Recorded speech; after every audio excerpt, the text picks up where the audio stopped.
Question number 2. On comparing the ratios a1 upon a2, b1 upon b2, c1 upon c2, find out whether the following pairs of linear equations intersect at point, are parallel और coincident. ठीक है, तो बेटा देखो question में है क्या. आपको क्वेश्चन के अंदर दो इक्वेशंस गिवन है, राइट. इन दोनों इक्वेशन से आपने ये पता लगाना है कि इसमें इंटरसेक्ट एट अ पॉइंट वाली कंडीशन फुलफिल हो रही है, पैरेलल वाली कंडीशन फुलफिल हो रही है, या कोइंसिडेंट वाली फुलफिल हो रही है. ठीक है, आपको मैंने पहली वाली वीडियो में बता रखा है कि इन तीनों के केसेस में कैसे कैसे जो है सॉल्व किया जाता है ना. तो हमने बेटा क्या किया, इन दोनों इक्वेशंस में से पहले ये सभी वैल्यूज जो है हमने नोट कर ली. यानी a1 कितना हो गया इसके अंदर 5, b1 -4, c1 8, a2 7, b2 6 and c2 is -9. फिर हमने इसके बाद a1 अपॉन a2 की वैल्यू निकाली, that is 5/7. b1 upon b2 की वैल्यू निकाली, सॉल्व करके -2/3 आया. और फिर c1 अपॉन c2 की वैल्यू निकाली, कितना आया -8/9. तो हमने तीनों वैल्यूज़ को चेक किया जिसमें a1 अपॉन a2 जो है स्टार्टिंग में ही b1 अपॉन b2 के इक्वल नहीं आ रही. यानी ये a1 upon a2 not equal b1 upon b2 आ गया. वैसे तो ये वाला कौन सा केस था, किस केस की कंडीशन थी, अगर आपको ध्यान हो तो बेटा ये कंसिस्टेंट वाले की कंडीशन थी, है ना. सबसे पहली टाइप जो पढ़ी थी हमने लीनियर इक्वेशंस के अंदर, कंसिस्टेंट, राइट. बट हमने यहाँ से क्या पता लगाना है कि इंटरसेक्ट एट अ पॉइंट है, पैरेलल है, या कोइंसिडेंट है. अगर आपको ध्यान हो तो कंसिस्टेंट वाले के अंदर एक कंडीशन पढ़ी थी हमने जिसमें इंटरसेक्टिंग लाइंस की बात हो रही थी, है ना. तो इसका मतलब इसका जो बेटा आंसर रहेगा वो रहेगा इंटरसेक्ट एट अ पॉइंट. मैंने उस टाइम आपको बताया भी था आपसे कैसे भी जो है वो क्वेश्चन पूछ सकता है, लाइंस को लेके पूछ सकता है, सॉल्यूशंस को लेके पूछ सकता है ना. तो इसके अंदर उसने क्या किया, लाइंस को लेके जो है क्वेश्चन पूछ लिया. तो हर एक के लिए आपको इस तरह से वैल्यू निकालनी पड़ेगी और ये वैल्यू बताएगी आपको कि एक्चुअल में सॉल्यूशन कितना है उसके अंदर या कौन सी लाइंस है. तो इस क्वेश्चन का बेटा जो आंसर होगा वो क्या होगा, intersect at a point. Okay, now second point. Second point के अंदर बेटा हमने वही a1 upon a2, b1 upon b2, c1 upon c2 की वैल्यू निकाल ली. जब a1 अपॉन a2 की वैल्यू आई वो थी 1/2, b1 अपॉन b2 की वैल्यू भी कितनी आई 1/2, c1/c2 की वैल्यू भी कितनी आई 1/2. इसका मतलब तीनों वैल्यू सेम आ रही हैं. यानी ये कौन सी कंडीशन हो रही है, a1 upon a2 equal to b1 upon b2 equal to c1 upon c2. ये कंडीशन कौन से केस की है, डिपेंडेंट वाले की केस में है ये. अगर आपने ध्यान से वीडियो देखी हो बोली तो डिपेंडेंट वाला जो टाइप था लीनियर इक्वेशन का उसमें ये वाली कंडीशन आई थी. और उसके अंदर लाइंस कौन सी थी, अगर आपको ध्यान हो तो उसके अंदर बेटा को इंसिडेंट लाइंस थी या फिर ओवरलैपिंग. बट जो हमसे यहाँ पे पूछा गया है हम वही नाम देंगे. यानी इसके अंदर जो आंसर होगा वो होगा को इंसिडेंट, राइट. तो बेटा थर्ड पार्ट आता है इसका. इसके अंदर भी हमने क्या किया, a1 अपॉन a2 की वैल्यू निकाल ली, b1 अपॉन b2 की और c1 अपॉन c2 की. a1 अपॉन a2 की वैल्यू 3 आई, b1 अपॉन b2 की वैल्यू भी 3 आई, बट c1 अपॉन c2 की वैल्यू डिफरेंट है ना. तो ये कौन सी कंडीशन हो गई, a1 upon a2 equal to b1 upon b2 not equal to c1 upon c2, right. Actual में देखा जाए तो ये कौन से टाइप की कंडीशन है बेटा, ये इनकंसिस्टेंट टाइप है. सेकंड जो टाइप पढ़ी थी हमने लीनियर इक्वेशन की, है ना. तो उसमें लाइंस किस तरह की थी, पैरेलल थी. तो इसका मतलब इसका आंसर क्या होगा, पैरेलल. ओके बेटा. नाउ क्वेश्चन नंबर 3, सेम उस टाइप का क्वेश्चन है भी. On comparing the ratios a1 upon a2, b1 upon b2, c1 upon c2, find out whether the following pairs of linear equation are consistent और inconsistent. अब आपसे उसने directly पूछ लिया कि वो कंसिस्टेंट है या इनकंसिस्टेंट है. तो देखो बेटा यहाँ पे जब हमने फर्स्ट पार्ट यहाँ पे सॉल्व किया तो फर्स्ट पार्ट की इक्वेशन कुछ इस तरह की थी. देखो 3x + 2y = 5. ठीक है, आप चाहो तो डायरेक्टली इस तरह से लेके भी आप क्वेश्चन को आगे सॉल्व कर सकते हो. ठीक है, बट मैंने क्या किया यहाँ पे, मैंने इक्वल टू में 0 यहाँ पे शो कर दिया. यानी इन 5 और इस 7 को ना मैं लेफ्ट हैंड साइड में ले आया. प्लस का 5 था यहाँ पर आके माइनस का 5 हो गया. ये देखो यहाँ पे प्लस का 7 यहाँ पर आके -7 हो गया. मैंने कुछ इस तरह से सॉल्व कर दिया. आप चाहो तो ऐसे भी सॉल्व कर सकते हो, लेकिन ये जो है प्रॉपर वे है लीनियर इक्वेशन को सॉल्व करने का. बट गलत ये भी नहीं है, ये भी ठीक है, बट तरीका है अपना अपना. ठीक है. नाउ A1/A2 यानी 3/2, 3/2, B1/B2 2/-3, 2/-3, C1/C2 -5/-7, तो कटिंग होके 5/7 बच गया।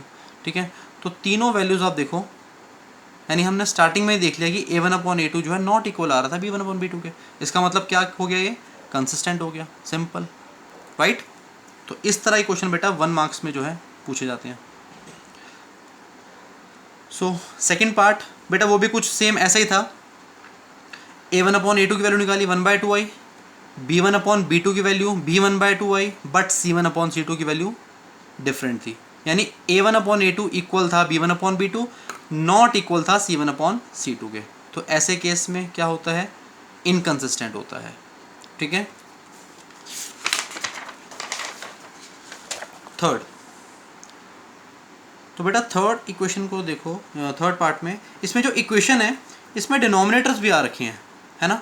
तो हमने क्या किया, पहले इसका एलसीएम लेके क्या किया बेटा, इसके अंदर इसमें इनका एलसीएम लिया हमने, इन दोनों का जो एलसीएम आएगा वो आएगा 6। ठीक है, फिर आगे आपने सॉल्व करके 6 7 के पास जाके बेटा 42 हो जाएगा, तो प्लस का 42 यहाँ पर आके माइनस का जो है 42, यानी हमने सिंप्लीफाई किया बेसिकली, इसको सिंप्लीफाई करके हमने इसकी ये वाली जो है फॉर्म लेकर आए। और ये तो ऑलरेडी आपको सिंप्लीफाई नॉर्मल फॉर्म में दे रखा था, तो बस 14 को यहाँ पर लाके हमने माइनस में शो कर दिया, बाकी तो सिंपल था। ओके, तो इस तरह की इक्वेशंस को पहले आपने ना एलसीएम लेके सॉल्व करके proper ax plus B Y plus C equal to 0 की फॉर्म जो है बना लेनी है। ओके, तो हमने स्टार्ट किया, A1/A2 की वैल्यू बेटा 1 आई यहाँ पे, B1/B2 की वैल्यू कितनी आई, -1। तो ये पहले दोनों से ही पता लग गया कि A1/A2 नॉट इक्वल है B1/B2 के। इसका मतलब ये कौन सा जो है केस हुआ, ये कंसिस्टेंट वाला केस हुआ। ओके बेटा, आई थिंक आपको ये कंसिस्टेंट, इनकंसिस्टेंट, डिपेंडेंट वाले केस जो है समझ आ ही गए होंगे, है ना। Now question number 4, which of the following are consistent, inconsistent, यानी इसके अंदर भी आपको ये 2 पॉइंट्स के बारे में जो है बताना है। इफ़ कंसिस्टेंट, अगर कंसिस्टेंट होता है, ऑब्टेन द सॉल्यूशन ग्राफिकली। ठीक है, तो ये आपको बेटा 2 इक्वेशन दे रखी हैं। इसके अंदर ही पहले मैंने 5 और 10 को लेफ्ट हैंड साइड में लेकर गया, इक्वल टू में 0 मेंशन किया यहाँ पे मैंने, देन आगे सॉल्व किया। A1/A2 चेक किया, 1/2 आया, B1/B2 निकाला, 1/2 आया, C1/C2 भी कितना आया, 1/2, यानी A1/A2 equal to B1/B2 equal to C1/C2, है ना, क्योंकि तीनों वैल्यू सेम आई थी। लेकिन बेटा एक छोटी सी बात ये है, हमें यहाँ पे जो ऑप्शंस दे रखा है वो क्या है, या तो वो कंसिस्टेंट है या वो इनकंसिस्टेंट है। लेकिन ये वाला केस अगर हम चेक करें, ये जो कंडीशन है तीनों जो उसमें इक्वल हैं, ये तो डिपेंडेंट के अंदर ऐसा होता था, है ना, जो थर्ड टाइप पढ़ी थी हमने। लेकिन उसके अंदर अगर आपको ध्यान हो तो मैंने एक चीज़ और लिखवाई थी कि डिपेंडेंट वाले को हम कंसिस्टेंट भी कहते हैं, है ना। As A1/A2 equal to B1/B2 equal to C1/C2 is a condition of dependent pair of linear equations. Actually condition किसकी है, ये डिपेंडेंट वाले की है, but we know that dependent pair of linear equations are always consistent. हमें क्या पता है, जो डिपेंडेंट वाले होते हैं वो हमेशा क्या रहते हैं, वो बेटा हमेशा कंसिस्टेंट रहते हैं। तो इसका मतलब इसका जो आंसर होगा वो क्या होगा, कंसिस्टेंट। Okay, next. अच्छा बेटा, इसके अंदर हमें अभी ग्राफ भी जो ड्रॉ करना था, तो आई थिंक इसका ग्राफ बनाने में आपको कोई प्रॉब्लम नहीं आएगी, आप खुद से जो है इसके ग्राफ दोनों के बहुत इजीली बना सकते हैं। ठीक है, now question number 5, half the perimeter of a rectangular garden whose length is 4 meter more than its width is 36 meter। थोड़ा सा लैंग्वेज चेंज करके दे रखा है इन्होंने, दोबारा से पढ़ते हैं। Half the perimeter of rectangular garden, यानी रेक्टेंगुलर गार्डन का जो पेरीमीटर है वो आपको हाफ गिवन है, यानी आधा गिवन है। Whose length is 4 metre more than its width is 36, यानी जो हाफ पेरीमीटर गिवन है ना उसकी वैल्यू कितनी है, 36 है। Find the dimensions of the garden. तो सबसे पहले क्या बेटा किया हमने यहाँ पे, let the breadth be x, let the length y. ठीक है, क्वेश्चन में आपको कंडीशन दे रखी है क्या, length is 4 metre more than its width. Length कितनी है y, यानी y equal to x plus 4 हो जाएगी, क्योंकि वो विड्थ से क्या है 4 ज़्यादा है। तो ये हमने बना ली first equation.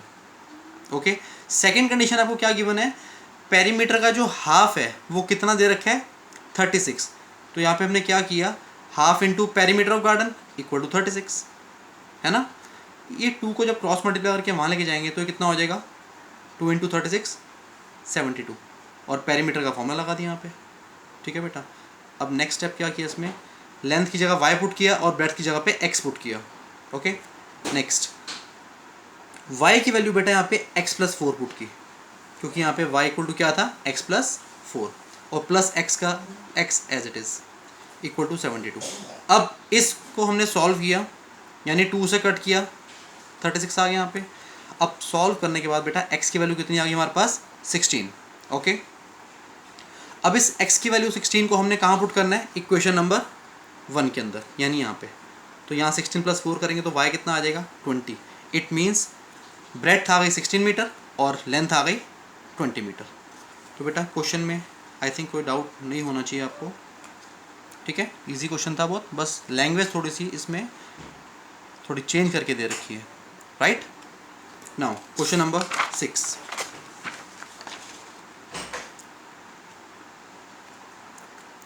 Given the linear equation, बेटा आपको एक लीनियर इक्वेशन दे रखी है, right another linear equation in 2 variables. आपको एक और लीनियर इक्वेशन यहाँ पे जो है लिखनी है, such that the geometrical representation of the pair so formed is, यानी उसका जब हम ग्राफिकली जो शो करें, यानी उसका जो ग्राफिकली रिप्रेजेंटेशन हो, पहले पार्ट में तो वो इंटरसेक्टिंग लाइंस बने, सेकेंड पार्ट में पैरेलल लाइंस बने, और थर्ड पार्ट में को इंसिडेंट लाइंस बने। ठीक है, तो बात करते हैं first part, that is intersecting lines. जैसा कि आपको पता है कि इंटरसेक्टिंग लाइंस के अंदर जो कंडीशन रहती है वो क्या रहती है, a1/a2 equal not equal to b1/b2।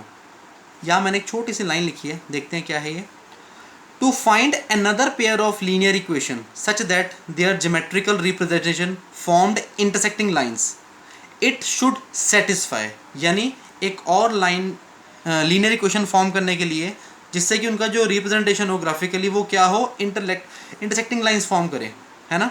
तो इट शुड सेटिस्फाई, यानी उसको कौन सी कंडीशन सेटिस्फाई करनी चाहिए, ये वाली। ठीक है, अब देखो हमें जो भी इक्वेशन यहाँ पे दे रखी है 2x + 3y - 8 = 0, तो बेटा मुझे कुछ इस तरह की इक्वेशन फॉर्म करनी है ताकि ये वाली कंडीशन जो है मैं फुलफ़िल कर सकूँ। तो बेटा आप कुछ भी जो है इक्वेशन अपनी तरफ से ले सकते हैं, बट कंडीशन ये है कि बाद में जब आप ये चेक करो ना, a1/a2 और b1/b2 ये दोनों अनइक्वल आने चाहिए। तो मैंने यहाँ पे क्या किया, एक इक्वेशन ले ली अपनी तरफ से, दैट इज 7x + 5y - 4 = 0। इनका मैंने a1/a2 निकाला, दैट इज़ 2/7, फिर b1/b2 निकाला, दैट इज़ 3/5। तो दोनों को जब मैंने देखा है तो अनइक्वल आ रहे हैं, यही तो चाहिए था हमें, है ना। तो इसका मतलब क्या है बेटा, ये कंडीशन फुलफिल हो रही है, इसका मतलब जो रिक्वायर्ड लीनियर इक्वेशन थी वो ये वाली हो जाएगी। ठीक है, आप कुछ भी ले सकते हो, बस कंडीशन का ध्यान रखना, जो कंडीशन हो वो ये वाली हो, क्योंकि हमें इंटरसेक्टिंग लाइंस फॉर्म करनी है यहाँ पे। इसी तरह से सेकंड पार्ट में हमें पैरेलल लाइंस प्रूव करनी है ना, पैरेलल लाइंस शो करनी है। तो पैरेलल लाइंस कब होंगी, कौन सी कंडीशन हमारे पास होनी चाहिए जिससे ये पैरेलल लाइंस आ सकें। बेटा ये कंडीशन हमेशा ध्यान रखनी है आपको, a1/a2 = b1/b2 not equal to c1/c2। तो मैंने कुछ इस तरह की लीनियर इक्वेशन ली इस बारी, 10x + 15y - 3 = 0। जब मैंने a1/a2 निकाला यानी 1/5 आया। ठीक है ना, देखो a1 क्या होगा, a1 जो आपको ऊपर इक्वेशन गिवन है यानी 2, और a2 क्या होगा 10, तो 2/10 कितना हो गया 5। इसी तरह से b1/b2 निकाला मैंने 1/5 आया, c1/c2 निकाला उसका 8/3 आया। तो कंडीशन फुलफिल हो रही है ना। देखो a1/a2 और b1/b2 की वैल्यू तो सेम आ गई, बट c1/c2 की वैल्यू सेम नहीं आई। इसका मतलब क्या है, ये जो है पैरेलल लाइंस शो हो रही है, यानी ये मेरा क्या हो गया, आंसर हो गया 10x + 15y - 3 = 0। Okay, now third part में बेटा हमें को इंसिडेंट लाइंस जो है शो करनी है।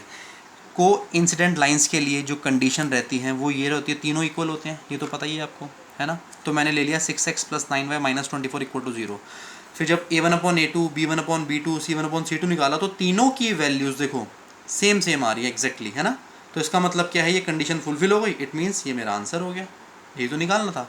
आप चाहो तो कोई और नंबर भी ले सकते हो, जरूरी नहीं आपने यही नंबर लेना है, बस कंडीशन फुलफिल होनी चाहिए ये वाली। ओके, तो ये क्वेश्चन नंबर 6 हमारा कंप्लीट होता है। Now last question of this exercise, that is question number 7। तो क्वेश्चन नंबर 7 में क्या है बेटा, draw the graph of x - y + 1 = 0 and 3x + 2y - 12 = 0। ये दो लीनियर इक्वेशंस आपको गिवन है, इन दोनों इक्वेशंस की हेल्प से आपने ग्राफ ड्रॉ करना है। Determine the coordinates of the vertices of the triangle formed by these lines. जब इन दोनों लाइंस को आप ग्राफ पे ड्रॉ करोगे, है ना, तो क्या होगा, आपके पास बेटा एक ट्राइंगल फॉर्म होगा। क्या फॉर्म होगा, triangle. And the x axis and shade the triangular region. ठीक है, तो बेटा इसमें 2-3 चीज़ें हमें फाइंड करनी है। सबसे पहले काम करते हैं, पहले इन दोनों इक्वेशंस की हेल्प से ना हम ग्राफ ड्रॉ कर लेते हैं। ठीक है, तो यहाँ पे देखो फर्स्ट इक्वेशन का यूज़ करते हुए मैंने यहाँ पे x की वैल्यू निकाल ली, आप चाहो तो y की वैल्यू भी निकाल सकते हो, राइट। तो यहाँ पे बॉक्स बनाया इस वाली इक्वेशन की हेल्प से। ऐसे मैंने दूसरी इक्वेशन के अंदर x की वैल्यू निकाल ली, फिर यहाँ पे बॉक्स बनाया। ठीक है, अब इन दोनों बॉक्स की हेल्प से